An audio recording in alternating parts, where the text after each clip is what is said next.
जी हाँ, बिल्कुल आपने सही सुना। एसआईपी कभी भी आपको अमीर नहीं बना सकता है। देखिए, बहुत सारे लोग होते हैं जो बिगिनर होते हैं, जो बहुत सारी गलतियां करते हैं जिनके बारे में उनको बिल्कुल पता नहीं होता है। क्योंकि जो नए लोग होते हैं उनको ऐसा लगता है कि बस पैसे हर महीने मेरे को इन्वेस्ट करना है और बाकी कुछ नहीं देखना है, केवल मेरे को हर महीने इतने अमाउंट इन्वेस्ट कर देना है, बट मेरा एसआईपी कंप्लीट हो गया और ये 10 साल तक प्रोसेस करते रहना है। बट इसके बीच में बहुत सारी ऐसी चीजें जो हम इग्नोर करते हैं, और जब हम उन चीजों को इग्नोर करते हैं तो वो चीजें हमारे ऊपर इतना बड़ा इंपैक्ट डालती है कि हमारे अमीर होने के बीच में बहुत बड़ा फर्क डाल देती है। क्योंकि एसआईपी आप किस लिए कर रहे हैं? एसआईपी आप इसीलिए कर रहे हैं ना कि आपको आज से 10 साल के बाद, 15 साल के बाद, 20 साल के बाद, 30 साल के बाद आपको पैसों के लिए काम ना करना पड़े। तो इन सारी चीजों के लिए हम अपना एसआईपी कंटिन्यू करते हैं, बट इसके बीच में हम इतनी सारी गलतियां कर देते हैं जिनके बारे में हमें बिल्कुल भी अंदाजा नहीं होता है। तो आज हम उन गलतियों के बारे में बात करने वाले हैं कि आखिर में कौन सी ऐसी गलती है जो आपके अमीर बनने के, यानी कि आपके पैसे को कंपाउंड करने के बीच में एक बहुत बड़ा फर्क डालती है। तो अगर आप इस चैनल पे पहली बार आए हैं तो चैनल को सब्सक्राइब कर लीजिएगा एंड इस वीडियो को जरूर लाइक कर दीजिएगा।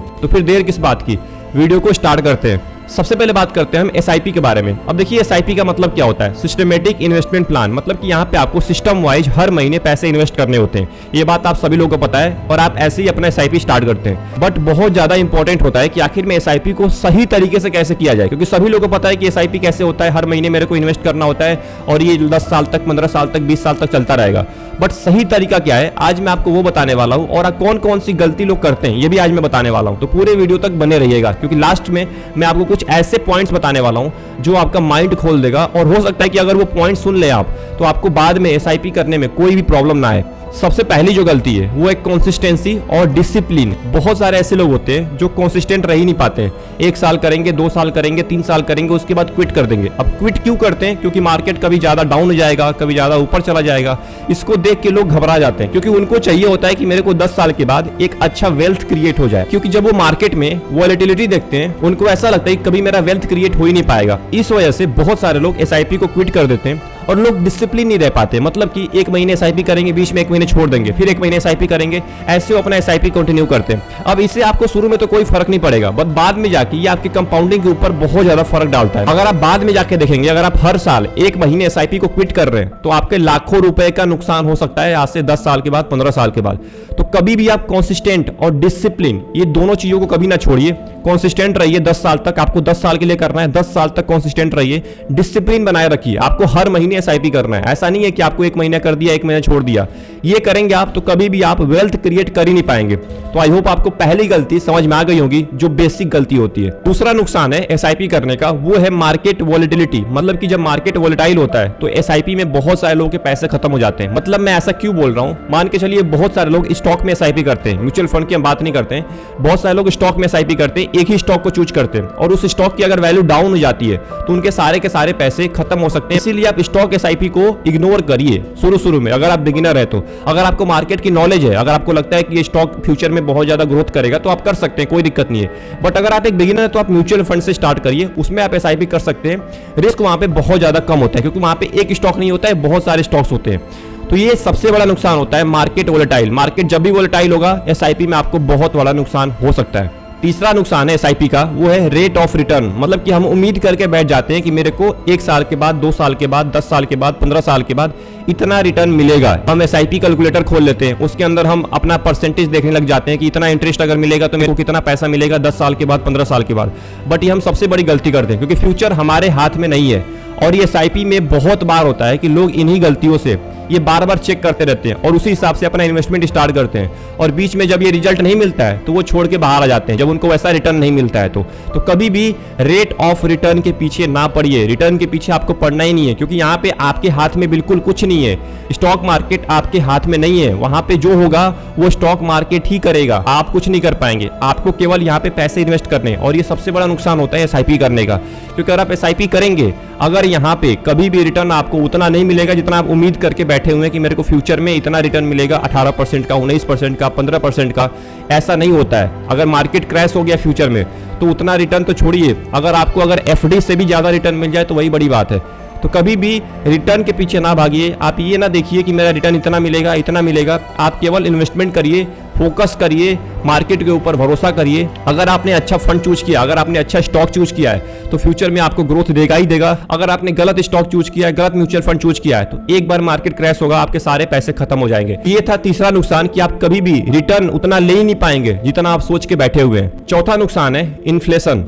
इन्फ्लेशन के बारे में सभी लोगों को पता है, मैंने इसके ऊपर डिटेल में वीडियो बना के रखी है। इन्फ्लेशन बहुत बड़ा नुकसान डालता है एसआईपी के ऊपर और ये सबसे बड़ा डिसएडवांटेज होता है मेरे हिसाब से एसआईपी का। अब देखिए एसआईपी करेंगे आप, हर साल करेंगे, हर महीने करेंगे। आप मान के चलिए एग्जांपल के तौर पे आपने 2000 रुपए से एसआईपी स्टार्ट किया, आपने उसको एक साल कंटिन्यू किया, मतलब आपने 24,000 रुपए इन्वेस्ट कर दिए। अब क्या होगा, अब बहुत सारे लोग होते हैं जो 2000 रुपए 10 साल तक इन्वेस्ट करते हैं, अपने पैसे को बढ़ाते नहीं है। और जब आप अपने पैसे को नहीं बढ़ाएंगे तो जो इन्फ्लेशन है वो आपके पैसे को खा जाएगा, और जब इन्फ्लेशन आपके पैसे को खाना स्टार्ट करेगा तो बाद में आपको रिटर्न उतना ही मिलेगा जितना आपने लगभग पैसे इन्वेस्ट किए थे।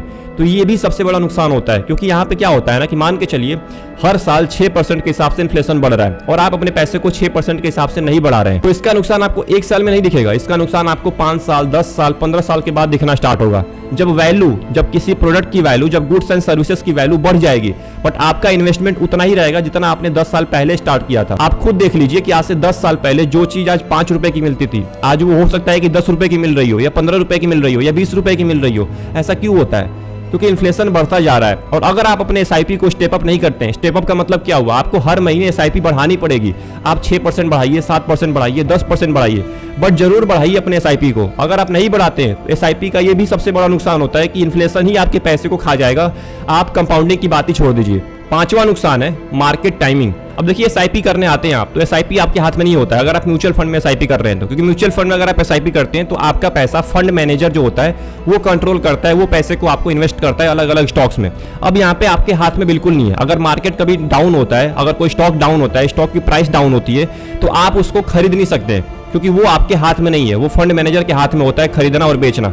आपका केवल होता है कि आप अपने म्यूचुअल फंड को जब चाहे तब बेच सकते हैं, बट जो स्टॉक्स का ओनरशिप होता है वो फंड मैनेजर के हाथ में होता है। हाँ, यहाँ पे थोड़ा सा फायदा भी होता है कि आप मार्केट टाइमिंग, मतलब मार्केट जब वोलेटाइल होता है, जब मार्केट कभी गलत बिहेव करता है, तो उस टाइम पे आप बच सकते हैं मार्केट को क्विट करने से, क्योंकि आपके हाथ में स्टॉक्स नहीं होते, वो फंड मैनेजर मैनेज करता है। तो जो यहाँ पे एसआईपी होता है ना, वो आपके मेंटल कंडीशन को बचा देता है, क्योंकि हम मेंटली बहुत ज्यादा फ्रस्ट्रेट हो जाते हैं जब मार्केट बहुत ज्यादा नीचे आ जाता है, हमारा पैसा जब लॉस में जाना स्टार्ट हो जाता है। तो अगर हमारे पास एक ही स्टॉक हो तो हम उसको तुरंत बेच देंगे, बट म्यूचुअल फंड में अगर हमारा पैसा है तो हम बेच नहीं पाएंगे, क्योंकि वहां पे अलग अलग स्टॉक्स होते हैं और फंड मैनेजर आपके पैसे को मैनेज करता है। अगर वही आपके हाथ में होता है म्यूचुअल फंड, तो आप तुरंत उसको बेच के बाहर आ जाते हैं अगर मार्केट डाउन होता तो। सबसे बड़ा नुकसान होता है कि अगर मार्केट डाउन है, किसी स्टॉक की प्राइस डाउन है, तो आप उसको खरीद नहीं सकते हैं, क्योंकि वो फंड मैनेजर जो करना है वो करेगा। सिक्स्थ मिस्टेक, लिमिटेड कंट्रोल, मतलब कि आपके हाथ में बिल्कुल भी कंट्रोल नहीं होता है आपके एसआईपी का, आपके म्यूचुअल फंड का, क्योंकि वो जो करता है वो फंड मैनेजर करता है। मैंने आपको पिछले पॉइंट में बता दिया है। अब यहाँ पे देखिए क्या होता है ना कि मान के चलिए आपको यहाँ पे कोई स्टॉक बेचना है या खरीदना है, तो आप वो नहीं कर पाएंगे, क्योंकि फंड मैनेजर जो करेगा वही करेगा,